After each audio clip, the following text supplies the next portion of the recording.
Yo, and welcome back to another video. You took the bomb.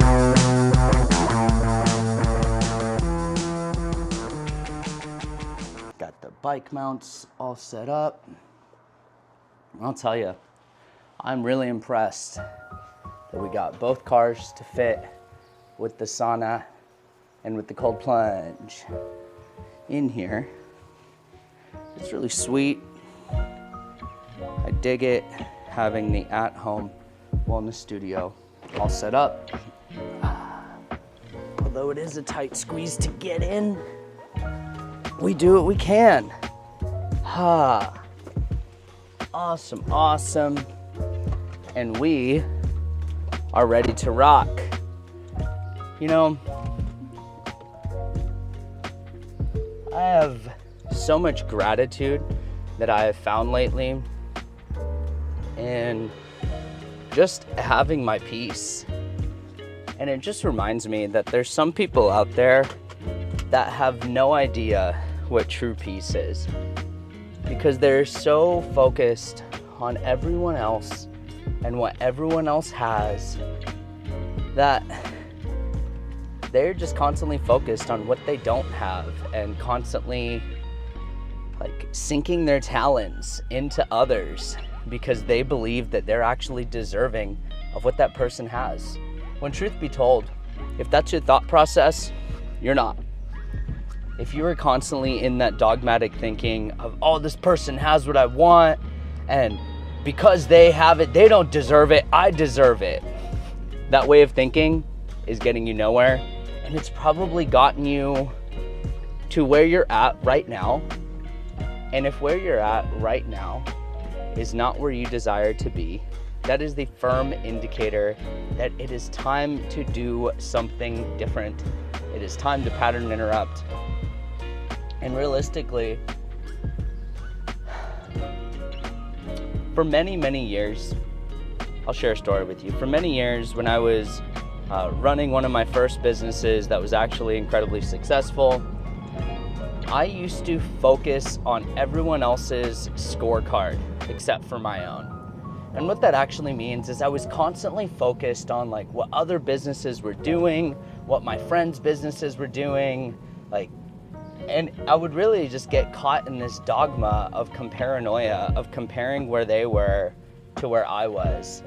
And the thing is, you don't win the game by focusing on everyone else's scorecard. You win the game by focusing on your own and trying to play the best that you can. And I believe so many people are so focused on what others have and quantify that against what they don't have, that it just creates this paradigm of constantly seeking.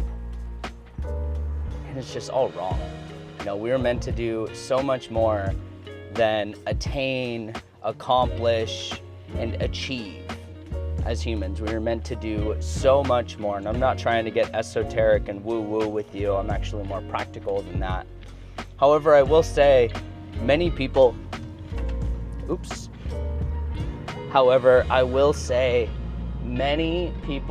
out there are so focused on just taking from others because they probably live a miserable life and they can't get anything themselves. There's a lot of people out there that I know in certain communities, one specifically that comes to mind, that has just spent their career just ripping people off, creating these fake offers, creating these fake creating these fake products, creating these fake offers, ripping people off, never having any delivery or fulfillment. And it's just saddening. It reminds me, I was having a conversation with a good friend of mine who a couple years ago ran a company in... A few moments later. As I was saying, I was talking to a friend the other day, and my God, apparently everyone this morning thinks they're a fucking race car driver. I swear to God, living in this suburb area, every 16-year-old that drives any car, whether it's a fucking little Honda Accord or a goddamn Toyota Camry, They think they're in a fucking F1 car and will literally rev this car like there's no tomorrow. And I swear, this car next to me sounds like its transmission is about 30 seconds from dropping any second. Anyway, been there, grown through that.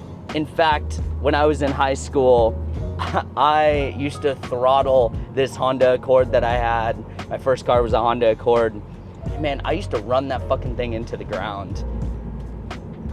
And lo and behold, I dropped the transmission in it, completely killed it, and ended up rebuilding it with my dad with a video on YouTube. So whenever I see these kids speeding out here, I know they're just having fun because they just got their license. Like I said, I've been there, grown through that. I used to think that my little Honda Accord was a little fucking race car, and in fact, it is not.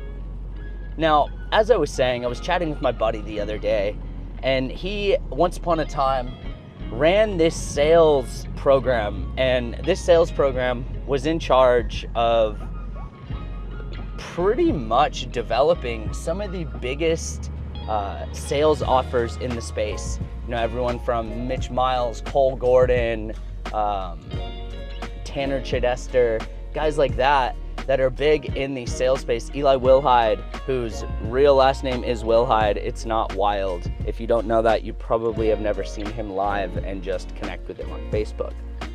Anyway, all that to say, this guy's company was pretty much in charge of creating a lot of the pioneers and authorities in the sales space. And the FTC ended up coming after him years later. For those that don't know, that is the Federal Trade Commission. The Federal Trade Commission is the federal entity that comes into play after the Better Business Bureau has been alerted multiple times. And I don't know the metric. I want to say it's anything more than 5 that go unanswered and or answered alerts the Federal Trade Commission, and then they start a thorough investigation.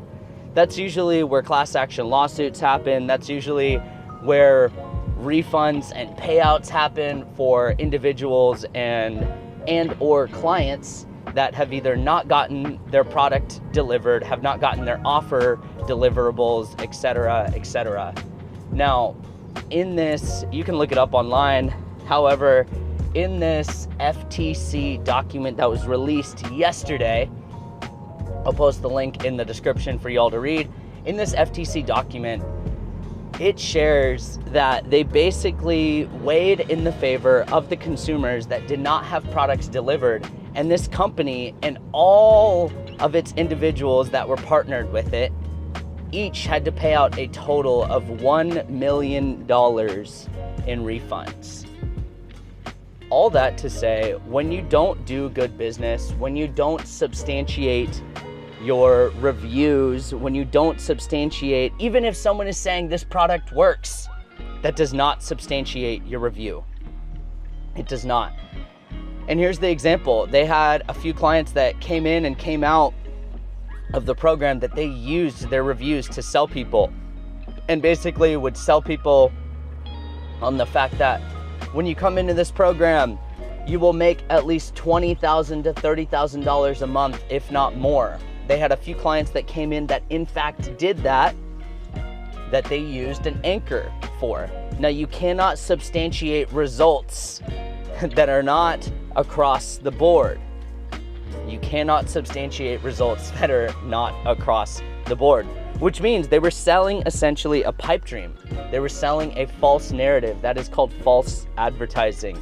And they ended up years later having to pay out $1 million in refunds. And for them, you know, one of these guys is about 2 or 3 years away from being a liquid billionaire. And that is not to minimize. $1 million is a lot of fucking money. And you know, I was chatting with his brother the other day, and he had shared, like, yeah, I got called by the Federal Trade Commission. Like, hundreds and hundreds of people got called. And the thing is, these entities are literally solely dedicated to taking businesses down that are doing bad business.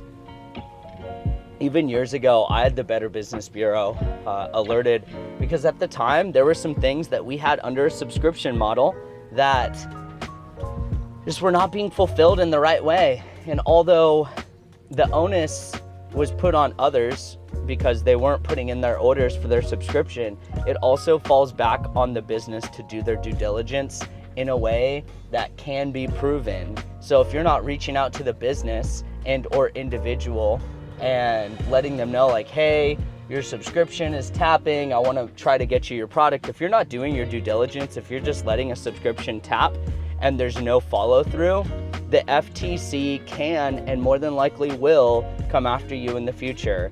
And for those of you that are thinking, oh, it's past the 30 or 60 day time that someone can file a dispute, that shit doesn't matter to the FTC at all.